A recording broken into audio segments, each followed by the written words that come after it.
All right, welcome to Power Supply Regulation Part 6.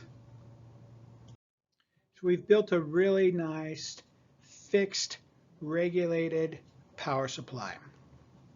And you can see that if we increase the resistance of the load, so let's say this is 0.5 amps, we've got 35 volt load, you would expect your RL min there, that your RL would be 70 ohms. And if we increase that RL to, let's say, 700 ohms, we just effectively decrease the current by a factor of 10.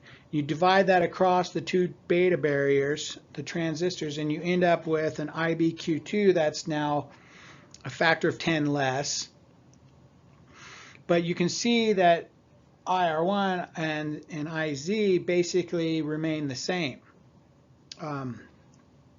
It doesn't change that branch hardly at all. And so the Zener is just going to sit there and still stay regulated at 36.3 volts. And so when you Kirchhoff that back out, that gets you right back to the 35 volts on the output. So when we have our RL min, our 0.5 amps, as long as we raise that above the 70 ohms for the load resistance, we're always going to stay regulated. Now there is a problem where this circuit, if you short the output, there's going to be problems. You're going to have issues. But as long as you keep 70 ohms or higher, this circuit's going to work great. So we're regulated. So the next thing that you may have noticed is I've added a few capacitors in here. And these are more like just housekeeping.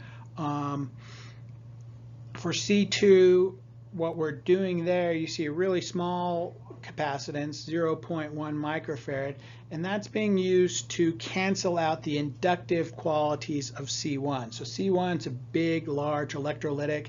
So a lot of times you'll see a big electrolytic and then a little tiny cap right in parallel with it. And what they're doing is trying to cancel out any of the inductive qualities of the large electrolytic capacitors. C3 and C4 are just filter caps. We're trying to keep everything nice and clean and stable. We don't want any little bit of noise getting into the base of that Q2 transistor, because any little signal change there will be heavily amplified and you'll see it on the output.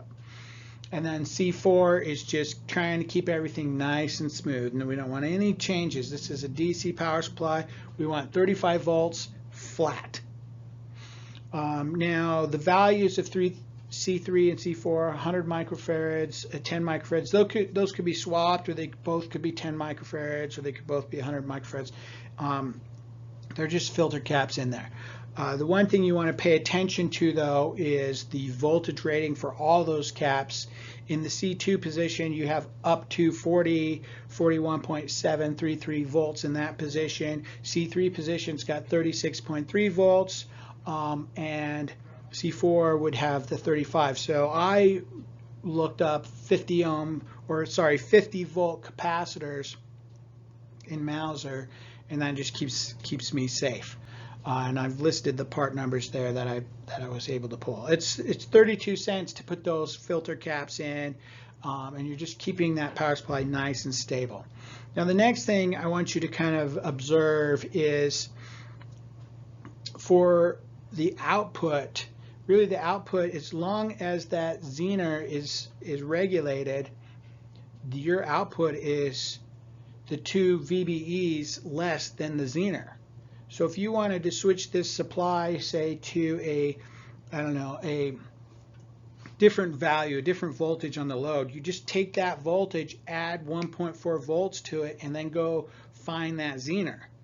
Now you'd want to then double check everything through R1 and make sure that you're not exceeding the IZM and the IZK of that Zener, but that makes it pretty easy to modify this circuit and attain a different voltage on the output.